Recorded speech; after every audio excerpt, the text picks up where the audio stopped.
तो बच्चों, क्या हाल चाल आप सबके? ठीक है।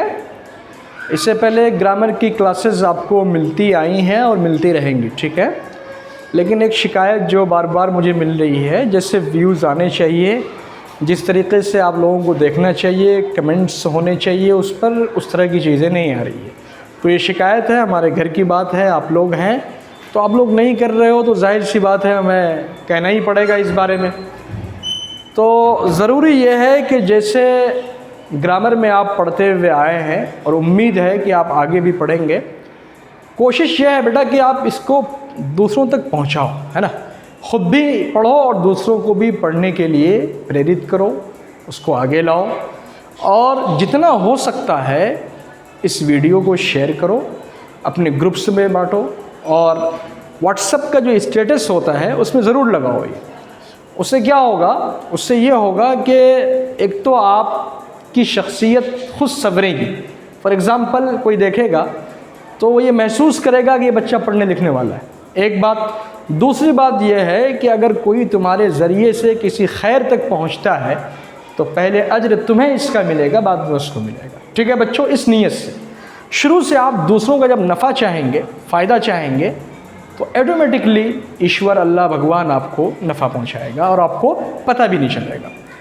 तो आज हम लोग for class 11th, 12th, 10th सबके लिए बेनिफिशियल। और एक ख़ास बात, जो बच्चे सीटेट की तैयारी कर रहे हैं, जो भी आने वाला है, स्टेट की तैयारी कर रहे हैं, और जो भी कॉम्पिटिटिव एग्ज़ाम की तैयारी करते हैं, इवन जो बीपीएससी वगैरह की तैयारी करते हैं जो बच्चे, हम लोग खुद बीपीएससी क्वालिफाइड है तो हम लोगों को मालूम है कि इसी में से चीज़ें आपको देखने को मिलेंगी, क्योंकि ये एससीईआरटी बेस्ड किताब से पढ़ाया जा रहा है आपको। एससीईआरटी बेस्ड का मतलब बिहार का जो स्पेशल सिलेबस है, यानी बिहार बोर्ड का जो स्पेशल कोर्स है, वो आपको फ्री ऑफ कॉस्ट दिया जा रहा है।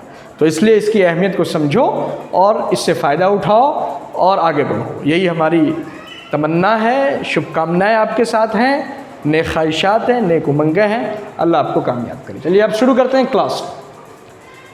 आज पढ़ेंगे हम कलमा को। कलिमा क्या होता है? चंद हरूफ के मिलने से एक लफ्ज़ बनता है। एक सवाल है कि लफ्ज़ किससे बनता है? लफ्ज़ जो है चंद हरूफ के मिलने से बनता है ना जी। चंद हरूफ जब मिलते हैं तो वो लफ्ज़ बनता है, और जब लफ्ज़ मिलते हैं तो वो कलिमा बनता है, जुमला बनता है। आ रही बात समझ में? वो कलिमा बनता है, जब कलिमात आपस में मिलते हैं तो वो एक जुमला बनता है। आ रही बात समझ? तो लफ्ज़ बनता है, और लफ्ज़ दो तरीके के होते हैं, एक बेमाना होता है और एक बामाना होता है। जो बेमाना होता है उसको कवायद की ज़ुबान में हम मुहम्मल कहते हैं, और जो बामाना होता है उसको हम क्या कहते हैं बच्चों?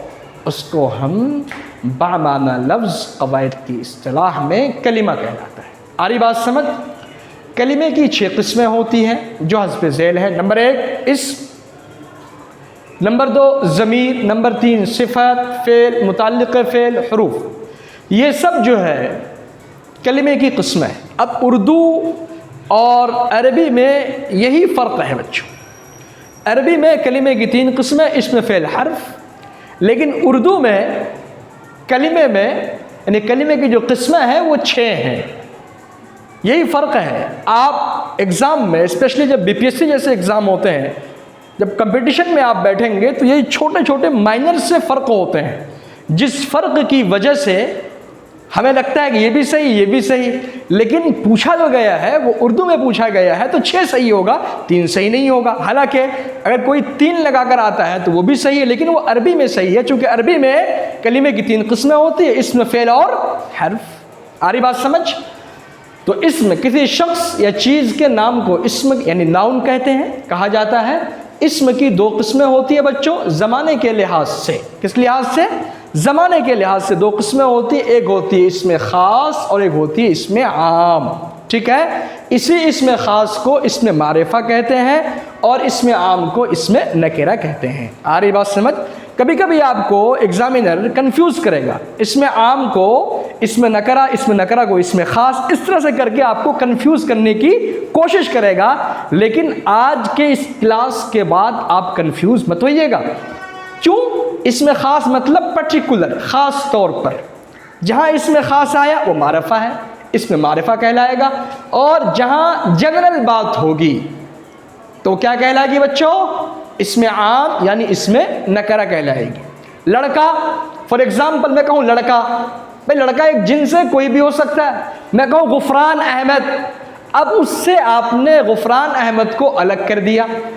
अब मैंने पूछ लिया एग्जाम में, बच्चों गुफरान अहमद इसम है, तो इसम है तो कौन सा इसम है? इसमें मारिफा है। आ रही बात समझ में जी?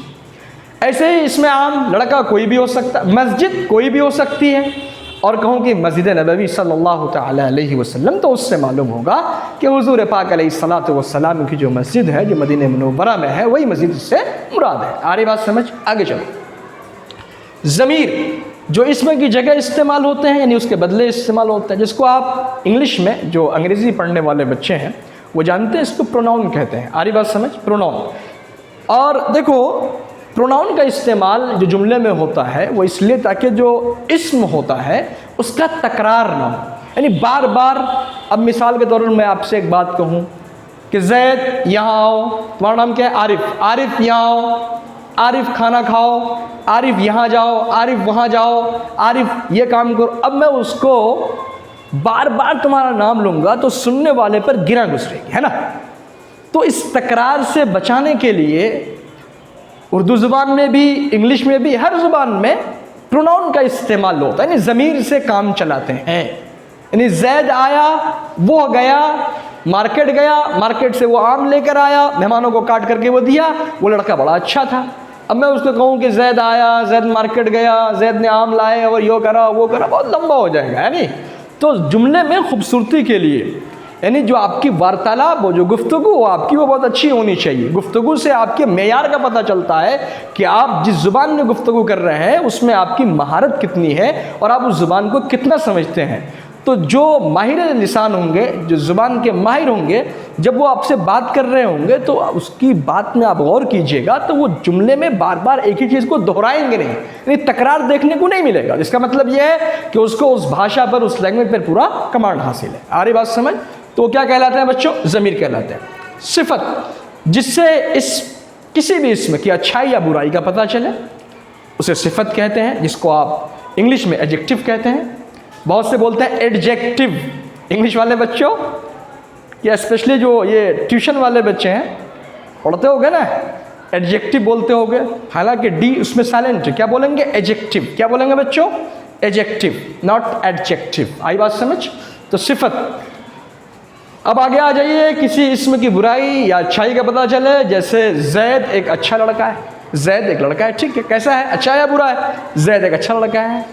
और प्रियंका एक खूबसूरत लड़की है, प्रियंका एक लड़की, लेकिन कैसी है? खूबसूरत है। तो उसके जो सिफत है खूबसूरत, उसका होना पता चल रहा है ना? वो बात अलग है कि सीरत से बढ़कर कुछ नहीं, जो आपका कैरेक्टर है वो अच्छा होना चाहिए। अब आइए मुताल्लिक़ फ़ेल पे। उससे पहले फ़ेल जिससे किसी काम के करने या होने का पता चले और उसमें कोई ज़माना भी पाया जाता हो। ज़माना क्या भाई? माज़ी, हाल, मुस्तक़बिल, है ना? तो ज़माना में अगर उसमें नहीं पाया गया तो फिर वो फ़ेल के जो मुकम्मल तारीफ़ है उस पर खरा नहीं उतरेगा। मुकम्मल तारीफ़ फ़ेल की उस वक्त होगी जब उसमें कोई ज़माना भी पाया जाता हो। और ज़माना कितने भाई? ज़माने की 3 किस्में होती हैं, जो आप सब जानते हैं, भी आप उर्दू में और पढ़ेंगे, ज़माने की पूरी तफसील, पूरी व्याख्या आपके सामने आएगी। फ़ेल बाएतबार ज़माना, फ़ेल बाएतबार माना, फ़ेल बाएतबार फ़ला फ़ला, आपको पूरी तफसील देखने को मिलेगी। आ रही बात समझ? तो अब ये जो फ़ेल है, अब इसमें कोई ज़माना पाया जाता हो। अब जैसे आपने मिसाल में देखा, लिखा हुआ, क्या लिखा है बच्चों? वो आया। वो आया मतलब वो आ चुका है। वो आया मतलब असल में क्या? वो आ चुका है, मतलब बात माजी की हो रही, वो आ चुका है ना? वो आ चुका है, वो आया मतलब वो आ चुका है, तभी तो बात हो रही कि वो आया। अब आगे देखिए, जैसे वो खा चुका है, यानी वो खाया। वो सो चुका है या वो सोएगा, तो जो सो चुका है की बात आ गई, तो बात माजी की है तो फ़ेल माजी। या वो सो रहा है तो हाल की बात आ गई, वो सोएगा तो मुस्तकबिल की बात आ गई। आ रही बात समझ? आ रही है ना? हाँ, चलो आगे देखते हैं। एक होता है मुताल्लिक़ फ़ेल, जिस अल्फाज से किसी काम के करने या होने का ख़ास पता चले, जिसको आप इंग्लिश में एडवर्ब कहते हैं। क्या कहते हैं? एडवर्ब कहते हैं। तो एडवर्ब में क्या होता है? वर्ब की जो प्रक्रिया है, काम किया जा रहा है, फेल है। भाई काम किया जा रहा है, ठीक है, काम किस अंदाज से हो रहा है? फॉर एग्जाम्पल एक बच्चा रो रहा है, लेकिन रोने का अंदाज मतलब चिल्ला करके रो रहा है, खूब चीख करके रो रहा है, वह आ रहा है, बहुत तेज़ी के साथ आ रहा है, उसका आना यह फेल है। लेकिन तेज़ी के साथ ये क्या है? मुताल्लिक़ फेल, इसको एडवर्ब कहते हैं। आ रही बात समझ? मैं पढ़ रहा हूँ, मैं बहुत मेहनत से पढ़ रहा हूँ, तो बहुत मेहनत करना ये आपका क्या हुआ? वर्ड एडवर्ब हुआ। जो व्यवस्था को बतलाया, जो असल कैफियत है, जो ख़ास अंदाज है आपका, उसको वो वाज़े करे, वही क्या कहलाता है? एडवर्ब कहलाता है। जैसे जैद एक अच्छा लड़का है और वह अब मुताल्लिक़ फेल में देखिए आप क्या हुआ? जैद ने बहुत मेहनत से पढ़ाई करी, तो बहुत मेहनत ये क्या हो गया? मुताल्लिक़ फेल। पढ़ते तो सारे ही बच्चे हैं, जैद बहुत मेहनत से पढ़ रहा है, वो बहुत अच्छा खेल रहा है, खेल तो सभी रहे, बहुत अच्छा खेल रहा है, बहुत अच्छी बैटिंग कर रहा है। तो जो भी इस तरह की चीज़ है, किसी चीज़ को वाज़े करे, तो वो क्या कहलाता है बच्चों?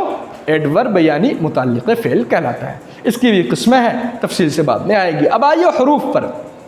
अब भाई ये ऐसा है जैसे आप कहते हैं खाने में नमक, अगर ये ना हो तो इसके बगैर मज़ा नहीं आता। हरूफ के बगैर किसी लफ्ज़ के माने को सही तौर पे समझा नहीं जा सकता है। और ये इतना बेचारा लंगड़ा लूला है कि ये किसी और से मिले बगैर अपने माने भी नहीं बताता है। मतलब ये ऐसी ज़रूरत है कि जिसको आप इग्नोर नहीं कर सकते, जिससे आप दरगुजर नहीं कर सकते, अरे भाई इसको इग्नोर करो, काम चला लो, नहीं हो सकता। क्यों? ये इसके बगैर आप लफ्ज़ को समझ ही नहीं पाएंगे। हरूफ वो कलिमा है जो अकेला पूरा माना ना अदा करे, बल्कि दूसरे लफ्ज़ों के साथ मिलकर अदा करे, जैसे का, के, की वगैरह। अब मैं कहूँ का, के, की, क्या का, के, की? मैं कहूँ जैद का कलम, मैं कहूँ कि स्कूल की घड़ी, तब ना बात समझ में आएगी। स्कूल घड़ी करूँ, समझ में बात नहीं आएगी। मैं स्कूल की घड़ी, गुफरान का मोबाइल, गुफरान मोबाइल करूँ, समझ में आएगा? नहीं आएगा। लेकिन गुफरान का मतलब ये मोबाइल की निस्बत गुफरान की तरफ हो गई। तो ऐसे ही जो चीज़ें आपको सारांश समझिए, खुलासे के तौर पर मिलती हैं, आप इसको समझिए, नोट कीजिए और स्क्रीनशॉट लीजिए, पढ़िए, रिवीजन कीजिए। ये आपको न सिर्फ ये कि आपकी क्लास में, सीटेट में, डीएलएड में, यहाँ तक कि बीपीएससी की जो बच्चे तैयारी कर रहे हैं उसको भी काम आएगा। ठीक है बच्चों, बहुत बहुत धन्यवाद आपका। ऐसे ही पढ़ते रहिए, आगे बढ़ते रहिए। शुक्रिया।